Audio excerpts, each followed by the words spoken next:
The Northern Renaissance was characterized as a time when the status of painting as well as artistic identity began to increase.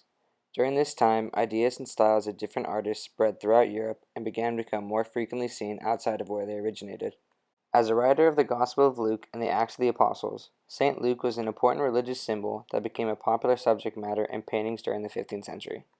During the Northern Renaissance, depictions of St. Luke often emphasized his role as a painter over that of an evangelist due to the rising status of painting and artistic identity during the time. This change can be seen in the comparable works by Rogier van der Weyden, Jan van Eyck, and Martin van Heemskerk. A good example of the change in emphasis of St. Luke the Evangelist to the painter is seen in Rogier van der Weyden's St. Luke drawing the Virgin. Completed in 1435 to 1440, it was believed to be intended for the altar of the St. Luke's Guild Chapel of St. Catherine in Brussels, as a result of van der Weyden's being appointed the official city painter of Brussels in 1436.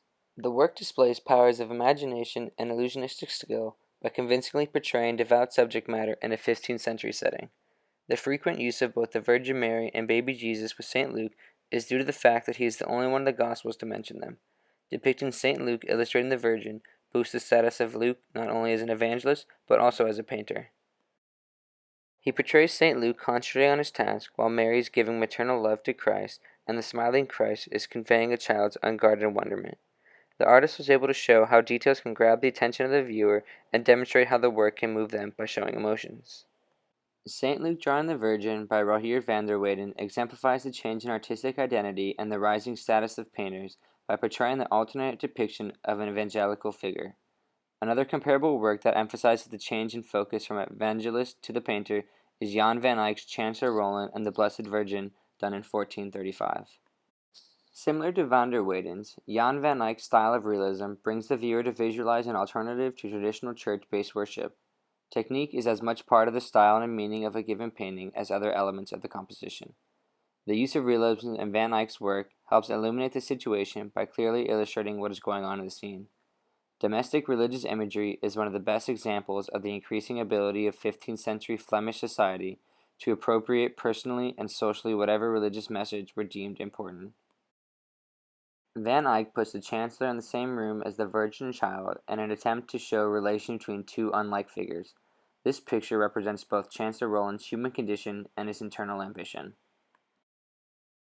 Van Eyck puts detail into the external world of an image, while van der Weyden simplified the world around the central image in order to focus on the content being portrayed. Intended to be an altarpiece for St. Luke's Guild, Martin van Heemskerk's depiction of St. Luke drawing the Virgin between 1515 and 1553 is another example of the change in emphasis from St. Luke the Evangelist to the painter. Heemskerk depicts the Virgin Mary and Christ visiting the studio of St. Luke, straying away from the styles of van der Weyden and Van Eyck.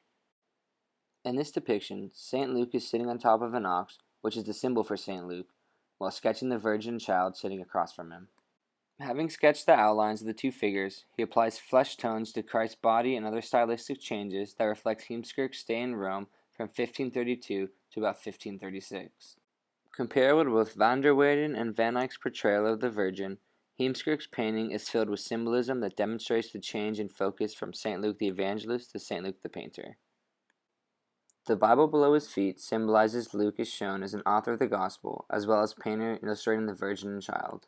As well as being the patron saint of painters, St. Luke is also credited with being the patron saint of physicians.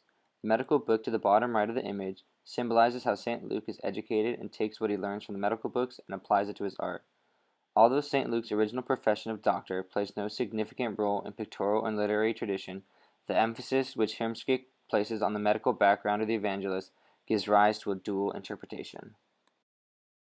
In conclusion, Rogier van der Weyden uses extreme detail to portray the dualistic qualities of St. Luke as not just an evangelist, but as a painter. Following Rogier van der Weyden, Chancellor Roland and the Blessed Virgin by Jan van Eyck is another example of the switch of emphasis of St. Luke. Van Eyck's use of religious symbols and realism influenced van der Weyden and translated into his paintings. And finally, Martin van Heemskerk, who painted his St. Luke drawing the Virgin years later, putting the styles of both van der Weyden and Van Eyck together to show the duality of St. Luke.